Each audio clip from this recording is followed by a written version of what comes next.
Hello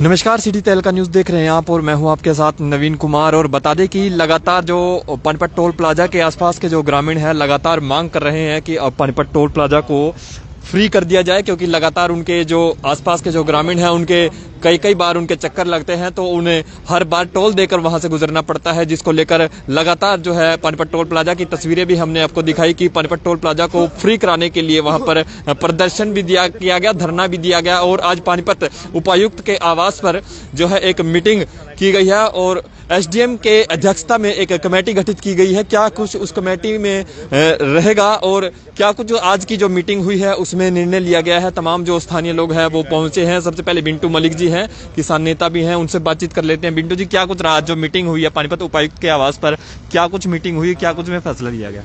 meeting में G D साहब के आदेश अनुसार एसडीएम साहब के नेतृत्व में कमेटी गठित की आदेश दिए हैं। 11 दिन में कमेटी बनेगी, वो नेशनल हाईवे अथॉरिटी या मंत्रालय से बात करके इसका सोल्यूशन कराएंगे। जो लोग टोल यूज नहीं करते जिले के, वो टोल क्यों दें, तो उसके आधार पे वो कार्रवाई करेंगे और जल्दी ही जिले वासियों को इसका तोहफा मिलेगा। सारी कमेटी गई थी, टोल कमेटी और संयुक्त किसान मोर्चा के नेतृत्व में मिले थे। उन्होंने हमें आश्वासन दिया कमेटी गठित करके और इसको जल्दी करवाएंगे। प्रधान जी, लगता है कि हर बार टोल देकर निकलना पड़ता है, तो काफी पैसा लोगों को बर्बाद इस तरह से हुआ है। देखो जी, जो नजदीक के लोग हैं, बाकी आम लोगों को सब देना पड़ता है, लेकिन जो नजदीक के जो गांव हैं इनको जो टोल देकर निकलना पड़ता है, नुकसान तो है ही है लोगों का आपस में। तो और इनको कई बार आना जाना पड़ता है, कोई 1-2 बार नहीं। इसके शहर के नजदीक होने के हिसाब से इन गांवों को जितनी बार भी आना जाना पड़ता है उतनी बार ही टोल देना पड़ता है, जो कि लोगों के लिए नुकसानदायक है। सर, लगता है राहत मिलेगी लोगों को, क्योंकि हर बार पैसे देकर ही निकलना पड़ता है, बेवजूद उन्हें पैसे देने पड़ रहे थे। ऐसा जी, प्रशासन ने जो डीसी साहब ने जो आश्वासन दिया, जो कमेटी गठित की है, वो तो आगे कार्रवाई होगी उसके बाद ही पता चलेगा। क्योंकि अब हम अपनी तरफ से कहें कि आश्वासन कुछ राहत मिलेगी, राहत तो तभी मिलेगी जब कुछ आदेश आएंगे हाईवे की तरफ से, नेशनल हाईवे की तरफ से, या जो डीसी साहब जो आदेश वहाँ से जो अथॉरिटी है लिख के देगी, तो तभी कुछ आगे आश्वासन की बात आएगी। तो राठी साहब, हर बार लोग यहाँ से निकलते हैं, आसपास के जो ग्रामीण हैं, दिन में यदि 5 चक्कर भी लगते हो तो 5 बार ही टोल देकर निकलना पड़ता है। लगता है इस प्रकार तो लोग परेशान होंगे, क्योंकि जिस प्रकार से टोल देकर निकलना पड़ता है, छोटा छोटा सामान बाजारों में लेकर आना पड़ता है, तो 5 चक्कर भी लगते हैं तो दिन में 5 बार ही टोल देकर निकलना पड़ता है। सबसे पहले तो मैं मकर संक्रांति की आप सभी को बधाई देता हूँ और सभी पानीपत वासियों को, जिले के। देखिए, जो बात टोल की है, हमारी कमेटी आज डी साहब के पास हम गए, डी साहब ने हमारी बात सुनी, एसडीएम साहब से हम मिले थे, एसडीएम साहब ने डी साहब से टाइम लेकर के आज करिए। तो डी साहब ने आदेश करे भाई अपना एसडीएम साहब के लिए से 7 कुछ अधिकारी इकट्ठे करके कमेटी बना दी है, वो इसके बारे में रिपोर्ट करके सारी ऊपर भेजेगी। और मैं तो ये कहता हूँ कि हमारा दुर्भाग्य, जब हम टोल पुल को यूज ही नहीं करते तो टोल किस बात का है। मैं पूरी पानीपत की जनता से भी एक अपील करता हूँ, जो ये निर्णय आएगा इसके बाद अगर हमारे लिए अच्छा आता है तो बहुत अच्छी बात है, अगर नहीं आता तो उसके लिए सभी भाई इकट्ठे होकर के वहाँ इसके बिल्कुल पानीपत को टोल फ्री कराना है, ये हमारा उद्देश्य है। कितने गांव इसके आसपास लगते हैं और गांव के साथ साथ शहर के लोगों का भी टोल फ्री होना बिल्कुल होना चाहिए। गांव नहीं है, 10 किलोमीटर के आसपास के गांव और पूरा शहर पानीपत फ्री होना चाहिए।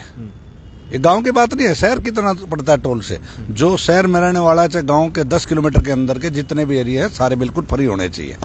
तो कब तक ये कमेटी जो है इसकी जो जांच है वो आप तक? आज ही डी साहब के आदेश हुए हैं, कमेटी बना दी है, उस पर मीटिंग करके जल्दी 1-2 दिन में भेज दिया जाएगा दिल्ली। जैसे उसका निर्णय आता है उसके बाद फिर हम इकट्ठे होकर सभी भाइयों को बुला करके मीटिंग करेंगे, उसके बाद निर्णय लिया जाएगा। लगता नहीं कि ये काफी समय पहले कर देना चाहिए था, इसकी जो मांग है, क्योंकि काफी सालों से जब से टोल शुरू हुआ है, जब से ही इस तरह चल रही थी, ये जनता कर रही थी, लेकिन अभी नाकामयाब करके दिखाएंगे। साथ है सभी लोग, ये डी साहब मानते हैं भाई साहब के साथ अन्याय हो रहा है, डी साहब अपने मुंह से कह रहे हैं आपके साथ अन्याय हो रहा है। आओ जी, क्या कहेंगे, जिस प्रकार से टोल देकर आप भी निकलते होंगे, शहर में जितने चक्कर लगते उतने बार टोल? हाँ, जहाँ मेरे टोल देना पड़ा जी, जहाँ मेरे बड़े तंग हो रहे जी। किसी भी टाइम आओ, चाहे 10 टक्कर लागो जी भी देना पड़ा हमने टैक्स टोल। इसका तो हमारे पे बड़ा वो है जी। फ्री होगा तो राहत मिलेगी। हाँ जी, फ्री होगा तो फिर तो राहत तो मिलेगी जी। हाँ, नहीं तो इतने तो डंडने लग रहे हैं हमारे पे, क्या करा। फिर भी यदि टोल फ्री नहीं होता तो क्या रहेगा? फिर दोबारा मीटिंग करके और जैसे किसान आंदोलन चला उसी रास्ते पर चल करके फिर प्रयास किया जाएगा। और ये तो वैसे भी लीगल है, 60 किलोमीटर से पहले होने नहीं चाहिए। यहाँ 4 हैं, हल्दाना है, डार है, ये है, बस्ताड़ा है, ये 60 के अंदर अंदर है। कोई और जो टैक्स होता हो, गाड़ी जब एजेंसी से निकलती है टोल टैक्स देते हैं, बाहर निकलते हैं फिर वो टोल टैक्स। यहाँ कानून नाम की कोई चीज ही नहीं है। अगर यही किसान बैठे होते पहले की तरह ये तो काम हो जाना था उसी टाइम, लेकिन इसको कोई जरूरी नहीं समझा। बेचारे जो रोजमर्रा की जिंदगी में यहाँ से आना जाना होता है उनको परेशानी थी, आम आदमी को ज्यादा नहीं थी। लेकिन पानीपत और यहाँ का जिले का जो ग्रामीण इलाका है सारा परेशान है इधर से। ये तो पहले होना चाहिए था। प्रशासन है, डीसी साहब सारे पढ़े लिखे हैं, पता नहीं क्यों इसको अभी फिर कमेटी बना दी। कमेटी बनाने का मतलब होता है लटकाना। भारत में जब भी कमेटी या कोई ऐसा आयोग बैठता है समझो उस काम को नहीं होना, इसलिए बनती है ये। इसमें कौन सी बड़ी बात है? आधार कार्ड देखते रहो, चलने देना था।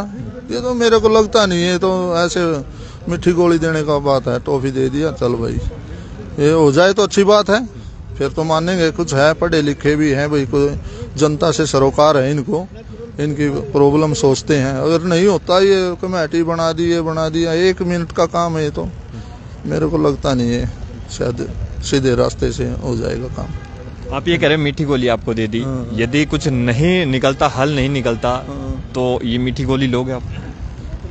नहीं, फिर नहीं लेंगे। फिर तो ये जो कमेटी बनी, जो यहाँ का पंचायत है, जो आदमी डिसीजन, किसान यूनियन, संयुक्त किसान मोर्चा के सामने जो भी फैसला होगा फिर आगे काम करेंगे। लेकिन ये पीछे हटने वाले तो है नहीं, संघर्ष तो करना पड़ता है। लेकिन ये नहीं पता था कि भाई ये इन छोटी छोटी बातों को भी इतना दुखी करेंगे।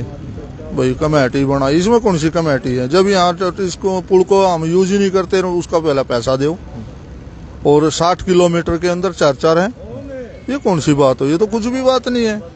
ये सब आप अपनी इम्पोर्टेंसी दिखा रहे, हम भी हैं। बीच में लटकाना है, जिसने काम करना होता है वो नहीं बुलाता, काम करते हैं। काम करने की नीयत नहीं है इधर। तो देखिए, टोल कमेटी से हमारी बातचीत हुई है और आपने भी सुना, पानीपत उपायुक्त सुशील सरवान के आवास पर आज एक मीटिंग होती है जिसमें जो टीम गठित है वो कर दी गई है और जल्द ही इस पर क्या कुछ फैसला आने वाला है वो भी जानेंगे। लेकिन तमाम जो टोल कमेटी के सदस्य हैं वो यहाँ पर पहुंचे, एक बार जान लेते हैं। मिंटू मलिक जी, ये बताइए, जिस प्रकार से किसान आंदोलन में टोल फ्री रहा, जाम की स्थिति नहीं बनती थी, लेकिन अब लोग जाम में फंसे रहते हैं जब से टोल शुरू हुआ है। लोगों का समय भी बर्बाद होता है और साथ ही साथ बहुत से लोग टोल बचाने के लिए दूसरे रास्ते चुनते हैं, जिस प्रकार हादसे भी बढ़ते हैं। हादसे भी हो रहे जी लोग, लेकिन ये जो कर्मचारी कई बार मिसबिहेव भी कर देते हैं गाड़ियों गाड़ों के साथ। एक तो जाम लगा रहता है, कई बार बीमारी आदमी है या कोई और इमरजेंसी है, बाहर जाना है एयरपोर्ट पे, तो उनको भी बड़ा दुख होता है। लेकिन वो इनसे बात करना चाहते हो तो ये आदमी तो नहीं करना पसंद करते ज्यादा, अगर इनको तो नहीं कर दो, अपने आप को ज्यादा मानते। छोटे कर्मचारी खड़े हुए और रात को वैसे दाएं बाएं से निकलने का प्रयास किया जाए तो वहाँ भी जाम की व्यवस्था हो जाती है। तो हम तो एक ही बात करें, जब जिले पानीपत का क्या दोष है? जब शहर के अंदर आए जब भी पैसे दो, जब बाहर निकलो तब भी पैसे दो। किसी ने वैसे यार दोस्त के पास जाना जब पैसे दो, हॉस्पिटल में आना है तब पैसे दो, कोई घर का सामान लेना, राशन, नमक, तेल, चीनी, उसके पैसे दो। तो गदर हो रहा है, को बोलने वाला नहीं। बोले तो प्रयास करता, प्रशासन दबाने का, धमकी देने का प्रयास करता है, भाई चलान काट देंगे, ये कर देंगे, वो कर देंगे। तो सारे शहर के लिए हमने आवाज उठाई है और ये भगवान जल्दी ही पूरी करेंगे। अधिकारियों ने हमें आश्वासन दिया, कमेटी गठित करके सारे जिले की, जब यूज ही नहीं करते क्यों पैसे दे। राठी साहब, गाड़ियां सेक्टर 18 से होकर निकलती है टोल बचाने के लिए? बिल्कुल, 18 सेक्टर में आप पूरा दिन बैठ जाइए। एक दिन मैं आपसे निवेदन करूंगा कि वहां आप 2 मिनट के लिए आधा घंटा रुक जाइए। आप जितने व्हीकल इस रोड टोल क्रॉस करते हैं उससे ज्यादा व्हीकल सेक्टर 18 से जाते हैं। कोई आदमी घर से बाहर नहीं निकल सकता, बहुत बुरा हाल है। इसलिए मेरा निवेदन यही है कि भाई 18 सेक्टर का भी बचाव तभी हो सकता है जब ये टोल फ्री होगा। तो सभी से निवेदन करूंगा पानीपत वासियों से भाई सारे इसमें मुहिम में शामिल हो और इकट्ठा होकर इसको कामयाब करें। तो सुना टोल कमेटी को अपने पानीपत उपायुक्त के आवास पर आज मीटिंग होती है, मीटिंग में टीम कमेटी गठित कर दी गई है। आपकी इस पर क्या राय है? क्योंकि टोल फ्री होता था जो आसपास के जो ग्रामीण हैं उनको राहत जरूर मिलेगी, साथ के साथ जो समय वहां पर बर्बाद होता है, लाइनों में लोग लगे रहते हैं, काफी लंबी लंबी लाइनें वहां पर लग जाती है और साथ के साथ बहुत से लोग टोल बचाने के लिए दूसरे रास्ते चुनते हैं जिससे हादसे भी बढ़ते हैं। आपकी इस पर क्या राय है? अपनी प्रतिक्रिया भी जरूर दें और इस वीडियो को जितना भी शेयर है उसके शेयर जरूर करें। सहयोगी धर्मवीर सहरावत के साथ मैं नवीन कुमार, सिटी तहलका न्यूज, पानीपत।